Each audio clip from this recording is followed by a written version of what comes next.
Shalom Aleichem, everyone. We're continuing here in Hachseik's learning of the Pele Yoetz.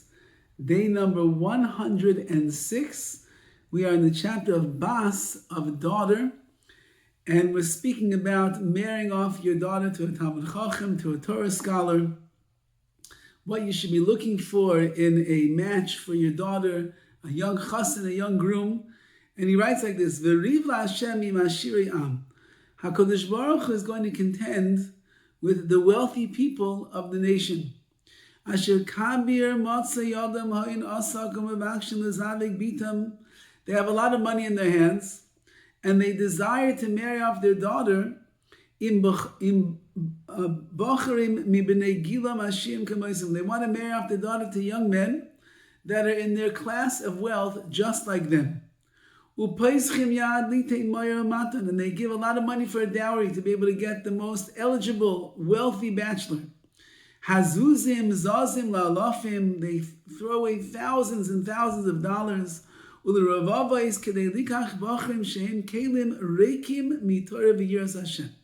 now comes the Pele Yoetz in his scathing mussar and rebuke over here. They're willing to spend thousands and thousands of dollars for a young man to marry their daughter. He's a wealthy fellow, he comes from a rich family. However, they are kelim areikim, but they are empty vessels from Torah and Yiras Hashem and the fear of God.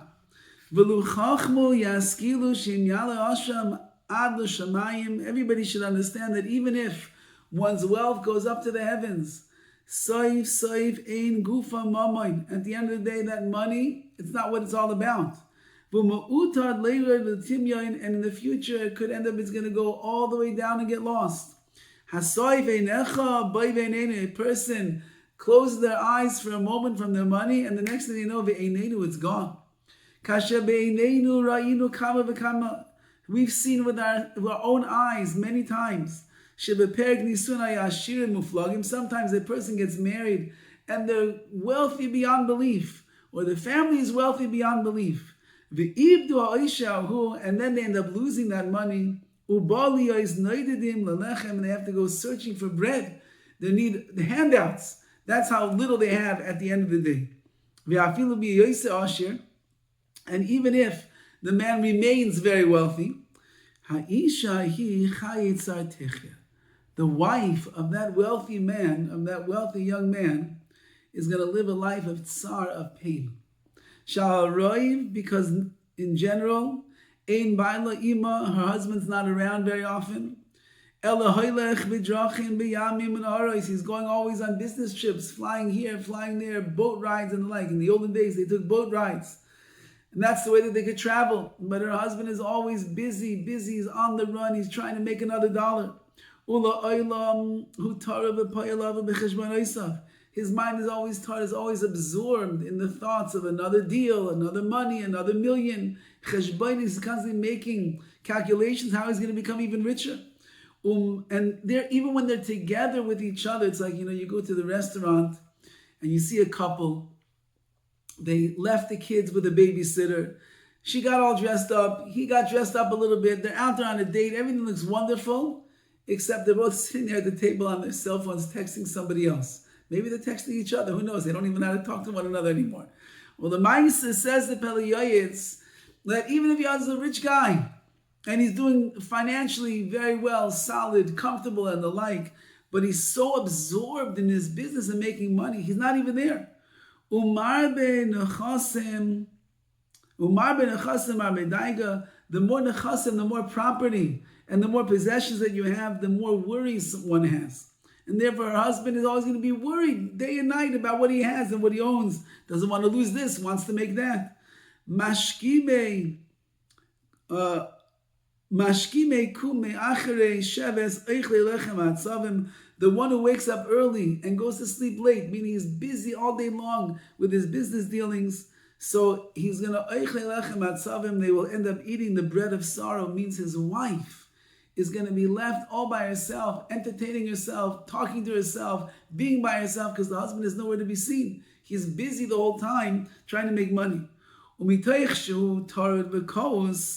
since that he's always absorbed and preoccupied with his business, and he's tense, Marbe ketati im ishta, he'll make a lot of fights with his wife. Aloi davar, on no reason at all. He's so he's uptight, he's stressed out. Big deal is coming tomorrow, and his wife, she serves him the dinner, and it wasn't what he was like. Hey, what are you doing? Chas v'chalila, says the Pele Yoetz, you have to be so careful who you marry. If you marry a person that's absorbed in his business beyond belief, so his midas, who knows where they're going to be found. Umitoich, ubiyoser yigdal, tzara, her tsar, her pain is going to grow even more. Imi yiras Hashem, if she's really a woman with yiras Hashem, she fears God. Biroi says, she sees her husband has no fear of Hashem. He's not so careful with mitzvahs. It's like many ignorant people, they don't know about this mitzvah, they don't know about that mitzvah, they're not careful with here, they're not makbid on this, so on and so forth. And his wife, she's a good Yireh Shemayim and Eishes Chayil. She's so disappointed in what she sees in her husband, it pains her. But that means that her whole life she's in pain and sorrow as a result of this.